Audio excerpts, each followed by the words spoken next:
3 करोड मान्छे कति ढिलो भयो?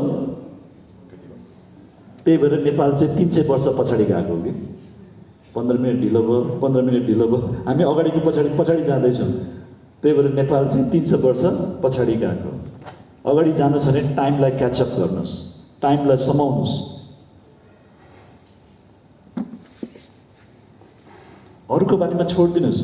यहाँ हलमा तपाईँ चाहिँ पुग्नु पर्यो। हेर्नुहोस् त, तपाईँ पुगेन अरू पनि पुग्छन् क्या। तर हामी के गर्छौँ, ए अर्को त त्यहाँ खाजा खाँदैछ, म ऊ सिद्धेपछि जान्छु भन्छ होइन। त्यसपछि ऊ पनि ढिलो हुन्छ, म पनि ढिलो हुन्छु, तपाईँ पनि ढिलो हुनुहुन्छ। सो तपाईँ चाहिँ टाइममा हुनुहोस्, अरू सबै फलो गर्छ। सो यो सुझावसहित अगाडि बढौँ आजको दिनको लागि। तयार हुनुहुन्छ? Give a round of applause. आवाज आएन, जिउ हल्दैन? Thank you, wonderful, good, okay.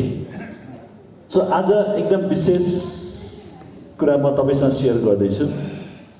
यसलाई चाहिँ हामी अब चाहिँ कपी कलम उठाउनुहोस्।